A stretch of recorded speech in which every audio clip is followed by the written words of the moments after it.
All right, Jason Riley is with us today from the Manhattan Institute and the Wall Street Journal. He's going to talk about the race baiting of the left and how the right should respond. Hillary Clinton just unleashed a dramatic response to the allegations of Harvey Weinstein's sexual abuse. Here she is taking off on Harvey Weinstein.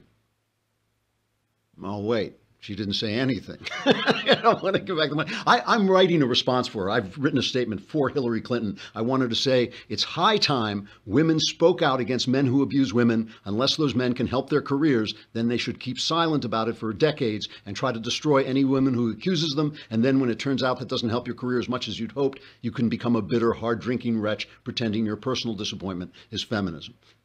Maybe she won't put that statement out. I thought it would work. Also, there's all this feuding and drama going on in Washington, D.C. It is as if we are watching Real Housewives of the Swamp, and we will talk about that. Trigger warning. I'm Andrew Klavan. This is The Andrew Klavan Show. I feel hunky-dunky, life is tickety-boo. Birds are winging, also singing hunky-dunky-doo. Ship-shape, tipsy-topsy, the world is zippity-zing. It's a wonderful day, hurrah, hooray! It makes me want to sing. Oh, hurrah, hooray! Oh, hooray, hurrah! All right, a lot of good stuff coming up. Tomorrow is mailbag, first of all. Got to get those mailbag questions in. How do you do it? Well, you go to thedailywire.com, press the podcast thing. There is a button, right? It says send in your mail. But you got to subscribe. It allows you $10 a month. Then you can watch the entire show on the dailywire.com website. If you subscribe for $100 for the year, you get the Leftist Tears tumbler. Did I say that wrong? It's $10 per month, 10 lousy bucks per month, $100 for the year. You have this dopey look on your face. Maybe, oh, that's just your dopey look. That's just the way you look. All right, you get the Leftist Tears tumbler. Also, next week, Tuesday, October 17th, I am doing my version of The Conversation where I will be on Facebook Live, 5 p.m. Eastern, 2 p.m. Pacific, October 17th. That means it streams live on the Daily Wire Facebook page and on our YouTube channel. It's available for everyone to watch. But again, got to subscribe if you want to ask me questions. You can ask about anything. You can be that like that guy on the Facebook page we read yesterday who found God even through Andrew Klavan. So you can ask me about anything you want. Answers, as always, as with the mailbag, guaranteed 100% correct and will change your life on occasion for the better. So that's that. Knowles and my podcast, Another Kingdom, will come out on Friday the 13th, and we'll talk about that more when that happens. And I know what you're all thinking. You're thinking, how do you look so fantastic?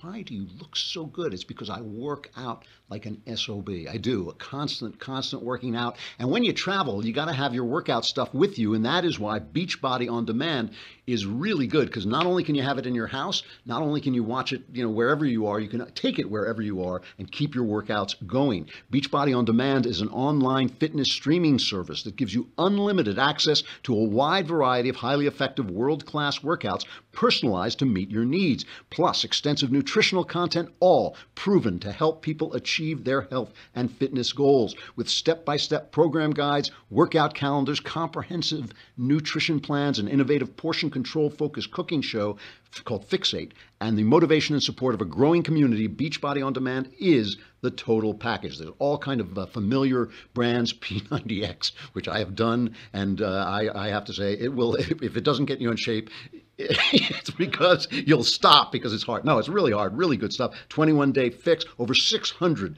different workouts and over 100 recipe videos. My listeners can claim a free trial membership. So you can start it out. Andrew Klavan listeners, just text Andrew to 303030 and you'll get full access to this entire platform for free. Workout, you can look like me, except good looking and in excellent condition. That'll be the only, otherwise you'll look exactly like me. I have to start out talking about this thing with Ivana Trump, only because it's symbolic of all the stuff that's happening in Washington. Ivana Trump is, obviously Donald Trump's first wife. It's not Ivanka, this is Ivana, is plugging her new book, Raising Trump, her memoir. And she goes on TV, on CNN, and she says she's not phoning the White House. She's not going to phone the White House because she doesn't want to make Melania jealous. And here's the clip.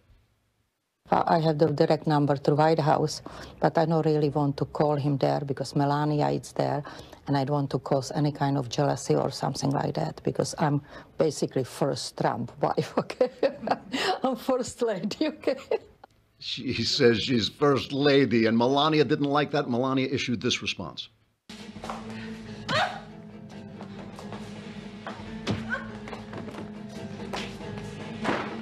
Oh, that hurts when they slam your face into the table like that. That's not actually what happened. I made that up. The First Lady fired back via a sharply worded statement to CNN from her communications director, Stephanie Grisham. She said, Mrs. Trump has made the White House a home for Barron and the president. She loves living in Washington, D.C., and is honored by her role as First Lady of the United States. She plans to use her title and role to help children, not sell books. There's clearly no substance to this statement from an ex. This is unfortunately only attention-seeking and self-serving noise. Man, oh man, catfight, catfight.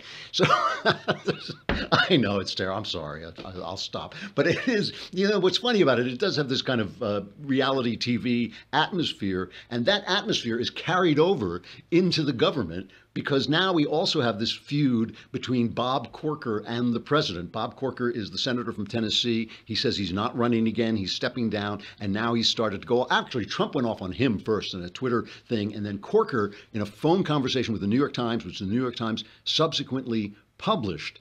Here is just a little clip of that.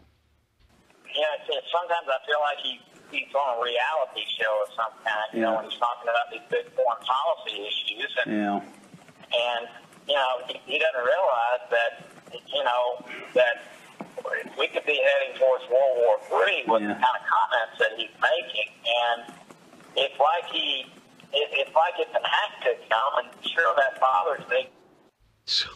So he's claiming that Trump is just out of control. Trump fired back with, I love this, his Twitter feed says, the failing New York Times set little Bob Corker up by recording his conversation. It was made to sound like a fool. That's what I am dealing with. And then Corker fires back. This is like even worse than what's happening with the First Lady. Corker fired back. It's a shame the White House has become an adult daycare center. Someone obviously missed their shift this morning. Gosh. So our government, your government at work. You know what gets me about this?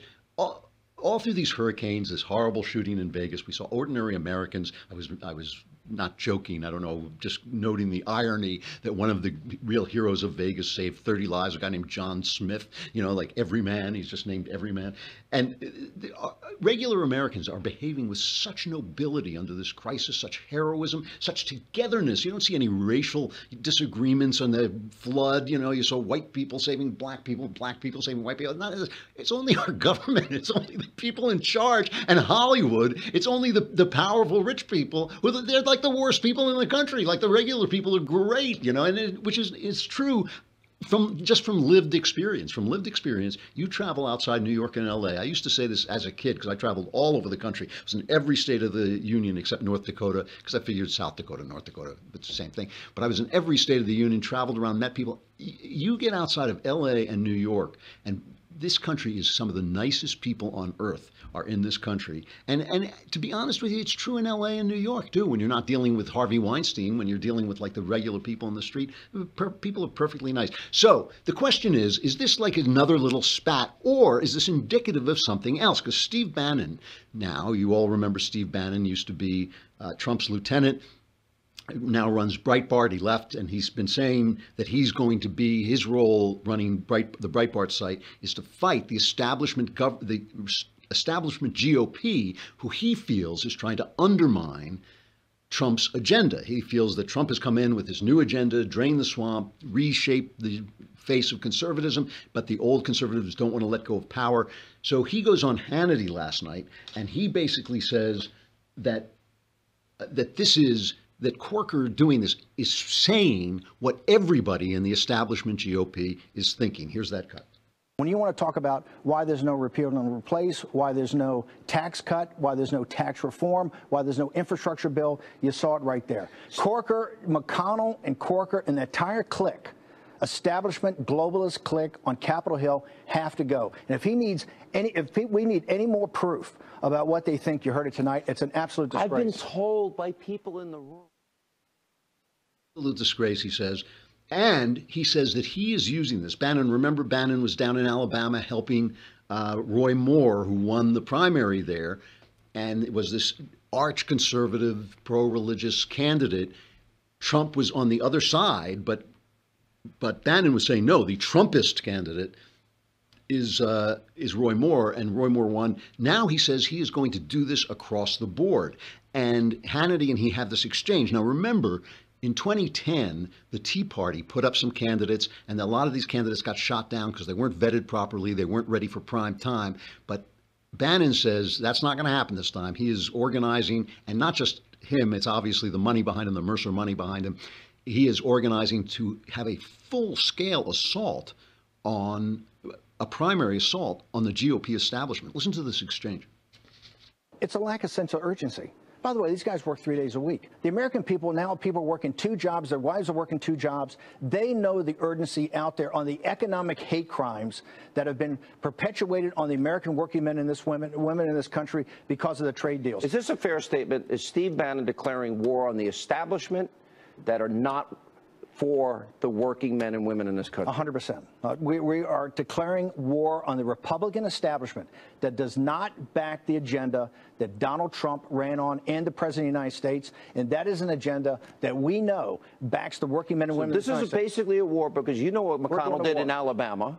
And you know there are people out there. Listen, I've had donors. Karl Rove is going to put in all their money. Karl Rove, Stephen Law, these guys should get the joke. Their donors are coming to us because they're tired of having their money burned up by trying to destroy people like Judge Moore. It's a new game in town. We're going to cut off the oxygen to Mitch McConnell.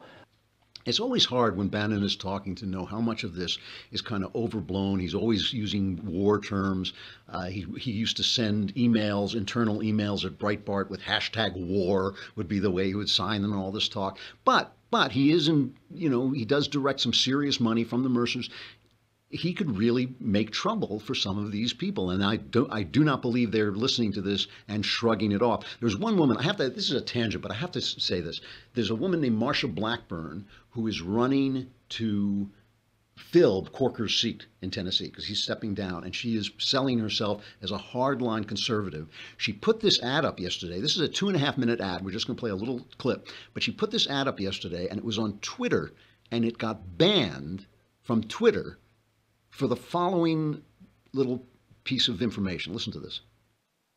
I know the left calls me a wingnut or a knuckle-dragging conservative, and you know what? I say, that's all right, bring it on. I'm 100% pro-life. I fought Planned Parenthood, and we stopped the sale of baby body parts, thank God.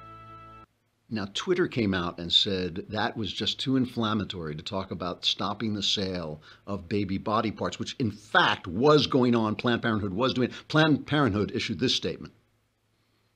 If we can kill all the babies, we can have sex for everyone all the time and use the bodies of our children to keep us alive forever like these people here. I would play that video every day. For those of you who don't know, that is the first video when they first hired me at the Daily Wire. They wanted me to do satirical videos, and like an idiot. That was because the story had just come out, and like what was left of my hair was on fire. I used to have this full, beautiful head of hair, but when I found out they were selling body parts, it just burst into flame, and it was gone. And so this was my first video. Of course, I showed it to management, and they were like, no, devil-eating black babies. We don't want to see that. They hadn't gotten used to my sense of humor. Let's put it that way.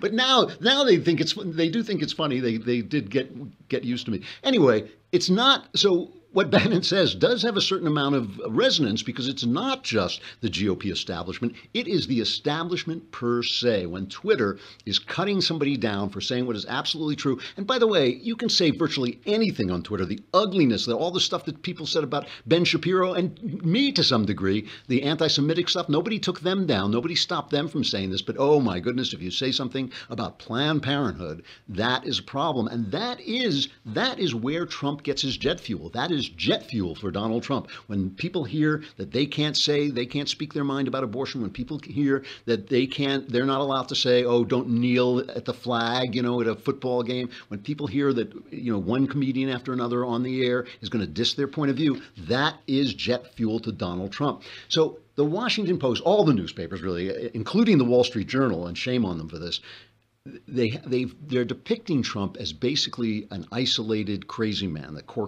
They're basically backing Corker's play. I'll read you a little bit of what Washington Post says about Donald Trump. It says, Trump in recent days has shown flashes of fury and left his aides, including White House Chief of Staff John Kelly, scrambling to manage his outbursts. He has been frustrated in particular with Secretary of State Rex Tillerson, who was reported last week to have earlier called the president a moron. One Trump confidant likened the president to a whistling teapot, saying that when he does blow off steam, he can turn into a pressure cooker, and when he does not blow off steam, he can turn into a pressure cooker and explode. I think we are in pressure cooker territory, said this person who spoke on the condition of anonymity to talk candidly. Right. So you never know who these people are, what axe they have to grind. This portrait of the president, increasingly isolated in the capital city, is based on interviews with 18 White House officials, outside advisors, and other Trump associates. So you don't know who these people are.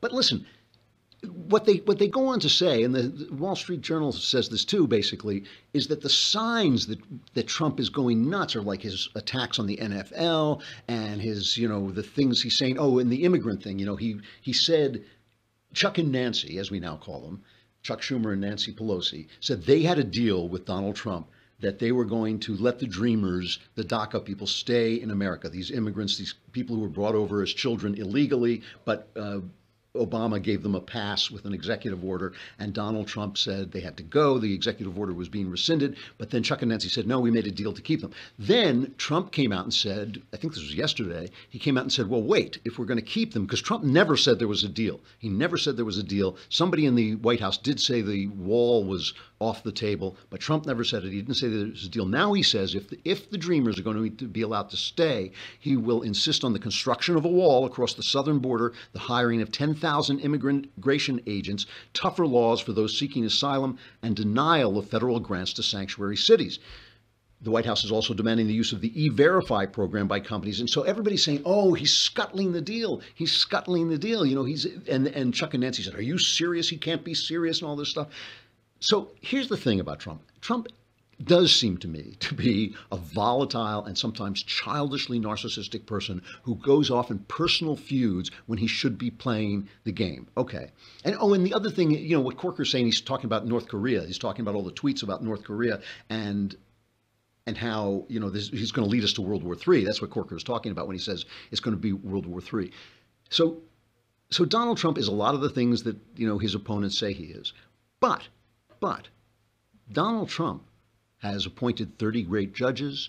He has rolled back regulations in big and important ways. He's driving the news media crazy, which I think is really important.